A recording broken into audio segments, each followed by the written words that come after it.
سب سے پہلے توبہ، اس کے بعد سب سے بڑا معاملہ توبہ کے وقت یہ ہے کہ حرام کو چھوڑ دیں، ہم گناہ کو چھوڑ دینا، لیکن اس کے اندر حلال رزق۔ بات سمجھ میں آ رہی ہے؟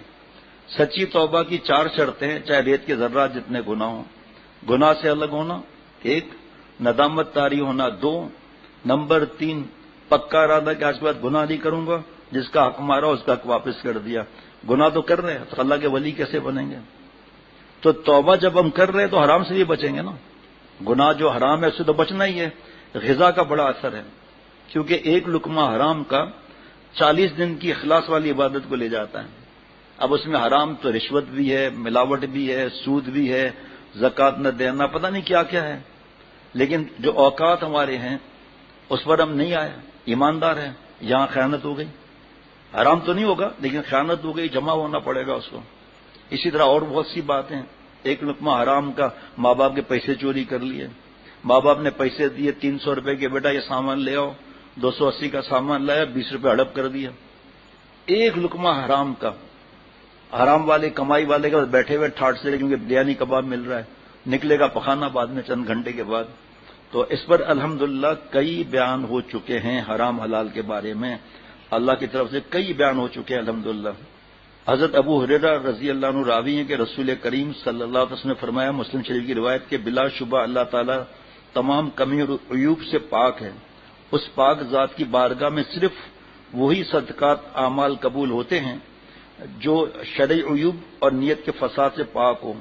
یاد رکھو اللہ تعالیٰ نے جس چیز یعنی حلال مال کھانے اور اچھے اعمال کا حکم اپنے رسولوں کو دیا، اسی چیز کا حکم تمام مومنوں کو بھی دیا جناب۔ تو اللہ نے فرمایا یعنی اے رسولوں، تو رسول تو حلال ہی کھاتے تھے، معصوم ہے نا، لیکن سامنے خطاب ہوتا ہے قیامت تک کے لیے تاکہ امت کو حیا ہے جناب۔ اے رسولوں حلال روزی کھاؤ اور اچھے اعمال کرو۔ نیز اللہ تعالیٰ نے فرمایا اے مومنوں تم صرف وہی پاک اور حلال رزق کھاؤ جو ہم نے تمہیں عطا کیا ہے۔ پھر آپ صلی اللہ علیہ وسلم نے بطور مثال، غور سے سننا، ایک شخص کا حال کا ذکر کیا کہ وہ طویل طویل راستہ اختیار کرتا ہے، پراگندہ بال غبار آلود ہے، اور وہ اپنے دونوں ہاتھ آسمان کی طرف اٹھاتا ہے اور کہتا ہے اے میرے رب، اے میرے رب، یعنی وہ اپنے مقاصد کے لیے دعا مانگتا ہے، حالانکہ کھانا اس کا حرام، لباس اس کا حرام شروع سے اب تک، پرورش اس کی حرام غذاؤں سے ہوتی ہے، ہوئی ہے، پھر کیوں کر اس کی دعا قبول ہوگی؟ یہ اصول ٹھیک ہے نا؟ پتا ہے کہ ابا کی کمائی حرام کی ہے، اور اس میں 13 سال والا بچہ کیا کرے گا، 15 سال والا کیا کرے گا، 17 سال والا کیا کرے گا؟ اس کو مزدوری بھی ملے گی؟ مفتی صاحب اس کا جواب دیں گے، لیکن ہے حل اس کا حل بھی ہے۔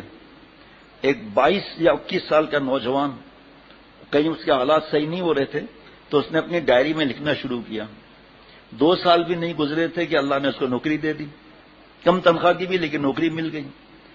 تو اس نے وہ لکھا تھا نا، وہ سب پیسے گن کر واپس کر دیے بغیر ثواب کی نیت کے۔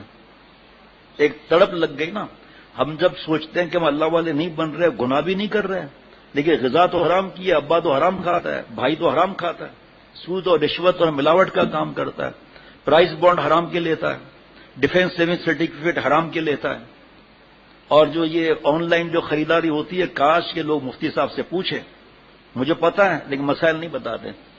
خواتین بھی لگی ہوئی ہیں آن لائن کی خریداری میں، صرف اتنا سوال پوچھتا ہوں تیرے پاس یہ سامان موجود ہے؟ بس اتنا سوال کافی ہے۔ جو ہمارے پاس جب ایک چیز ہے ہی نہیں قبضے میں تو سودا کا مطلب کیا؟ بس یہ کافی ہے اتنا۔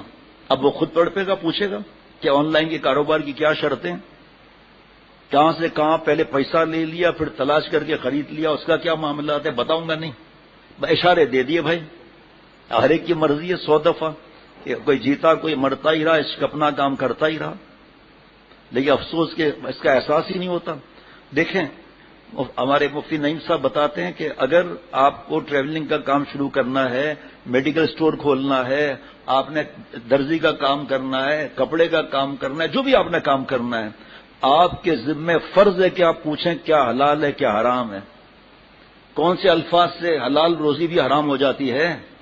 قسم کھا لیا، وزن میں ڈنڈی مار دیا، کیسے مار دیا وزن میں ڈنڈی بھائی، آج کل تو مسئلے جناب، پوچھو جس نے توبہ کی ہے اس سے پوچھو، جو باٹ ہوتے ہیں نا ویٹ کے، 100 گرام 200 1000 گرام جو ہے نا، یہ توبہ کر کے بتا رہا ہے کہ ہم لوگ 50 گرام 60 گرام کم کرتے ہیں. اوپر لکھا ہوتا ہے 1 kg اور اندر 50-60 گرام کم ہوتا ہے. خریدنے کو جو باٹ خریدتا ہے نا اس کو پتا ہے کہ یہ کم ہے، اور زیادہ تر مانگتے ہی ہے یہ پتا ہے. ایک ایکسپورٹ پروسیس زون ایک فیکٹری ہے، وہاں میں گیا، مسالے کی فیکٹری ہے. تو دیکھا کہ جو تھیلی ہوتی ہے نا جس میں مسالہ ہوتا ہے، ویٹ ہے 100 گرام. 100 گرام کے ساتھ وہ